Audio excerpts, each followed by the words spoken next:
अगर हमें ये समझना हो कि कोई देश किन चीज़ों को अहमियत देता है, तो उसका सबसे अच्छा तरीका क्या है?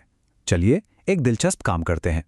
हम सिर्फ एक दिन की सुर्खियां लेंगे, वो भी उस स्टडी मटेरियल से जो देश की सबसे बड़ी सिविल सर्विस परीक्षाओं के लिए ज़रूरी माना जाता है, और देखते हैं कि ये हमें भारत के बारे में क्या बताती हैं। तो तारीख है 27 फरवरी 2026।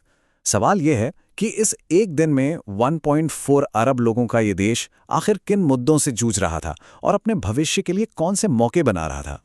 तो यही है हमारा मेन सवाल। क्या सिर्फ 24 घंटे की हलचल इतने बड़े और आप जानते हैं जटिल देश की पूरी तस्वीर दिखा सकती है? चलिए पता लगाते हैं।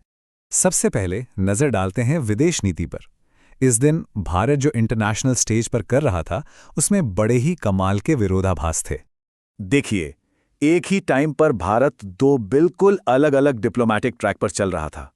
एक तरफ एक मजबूत दोस्ती को और भी गहरा किया जा रहा था, तो दूसरी तरफ एक बिगड़े हुए रिश्ते को संभालने की कोशिश हो रही थी।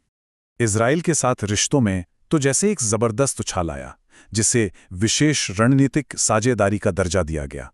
सोचकर देखिए, 17 नए समझौते, और फोकस किस पर? फ्यूचर की टेक्नोलॉजी पर, आर्टिफिशियल इंटेलिजेंस, क्वांटम कंप्यूटिंग और डिफेंस प्रोडक्शन।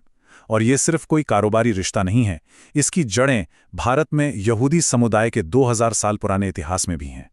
और फिर इसकी बिल्कुल उलट कनाडा, जिसके साथ रिश्ते कुछ टाइम से ठीक नहीं चल रहे थे, यहाँ अप्रोच एकदम प्रैक्टिकल था। मकसद साफ था, 2030 तक व्यापार को सीधे डबल करके 70 अरब डॉलर तक ले जाना। ये दिखाता है कि डिप्लोमेसी में कभी-कभी हितों को भावनाओं से ऊपर रखना कितना जरूरी होता है। लेकिन जहां एक तरफ भारत दुनिया से जुड़ रहा था, वहीं देश के अंदर भी अपनी पहचान को लेकर कुछ बहुत ही जरूरी और थोड़ी गर्मागर्म बहसें चल रही थी। हुआ ये कि एनसीईआरटी की क्लास 8 की सोशल साइंस की किताब के एक चैप्टर ने जैसे आग लगा दी। इसमें न्यायपालिका में भ्रष्टाचार पर एक सेक्शन था जो काफ़ी लोगों को पसंद नहीं आया। और इस पर रिएक्शन बहुत ही सख्त। सीधे सुप्रीम कोर्ट ने इसे न्यायपालिका की गरिमा को कम करने एक सोचा समझा कदम बताया और किताब पर ही बैन लगा दिया। लेकिन इस फैसले से एक और बड़ी बहस शुरू हो गई। एक एडिटोरियल में यह सवाल उठाया गया कि क्या ऐसे टॉपिक्स पर डिस्कशन को दबा देने से इंस्टीट्यूशन का भला होता है। तर्क ये था कि लोगों का भरोसा बनाए रखने के लिए भ्रष्टाचार जैसे मुश्किल मुद्दों पर भी खुलकर और ईमानदारी से बात होनी जरूरी है। और ठीक इसी वक्त एक और बहस चल रही थी। ये बहस देश के अतीत से जुड़ी थी, उसके सिंबल से, उसकी विरासत से, और ये सब हो रहा था राष्ट्रपति भवन में।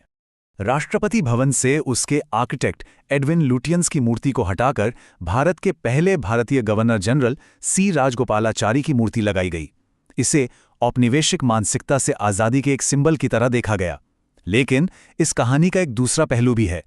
लुटियंस ने खुद कहा था कि उनका आर्किटेक्चर भारतीय परंपराओं से ही प्रेरित था, जैसे राष्ट्रपति भवन का गुंबद जो सांची स्तूप जैसा है। ये हमें बताता है कि उपनिवेशवाद का मुद्दा कितना जटिल है और इस पर आज भी अलग अलग राय हैं। तो अब चलते हैं हमारे आखिरी सेक्शन की तरफ। देखते हैं कि भारत फ्यूचर के चैलेंजेस से निपटने के लिए क्या ठोस कदम उठा रहा था। इसी दिन भारत की पहली public national counter terrorism strategy का ऐलान हुआ। नाम था प्रहार। ये एक बहुत बड़ा कदम था। क्यों? क्योंकि पहली बार देश के सामने आतंकवाद से लड़ने का एक साफ और ओपन प्लान रखा गया था। और प्रहार सिर्फ एक्शन लेने के बारे में नहीं है, इसके जो पिलर्स हैं वो बहुत गहरे हैं। इसमें खुफिया आधारित रोकथाम, यानी हमला होने से पहले ही उसे रोकना, और श्रेणीबद्ध कट्टरता मुक्ति, यानी नफरत की सोच को जड़ से खत्म करना जैसी चीजें भी शामिल हैं। मतलब एक पूरी कंप्लीट स्ट्रैटेजी है। लेकिन फ्यूचर की सिक्योरिटी सिर्फ बॉर्डर्स या आतंकवाद तक सीमित नहीं है। अब नेशनल सिक्योरिटी का मतलब इकोनॉमिक सिक्योरिटी भी है, खासकर उन जरूरी चीजों की सप्लाई लाइन जिनकी दुनिया भर में कमी है। रेयर अर्थ एलिमेंट्स और दूसरे क्रिटिकल मिनरल्स अब एक नेशनल सिक्योरिटी प्रायोरिटी बन चुके थे। ये वही मिनरल्स हैं जो सेमीकंडक्टर चिप्स से लेकर इलेक्ट्रिक गाड़ियों तक हर नई टेक्नोलॉजी की जान है।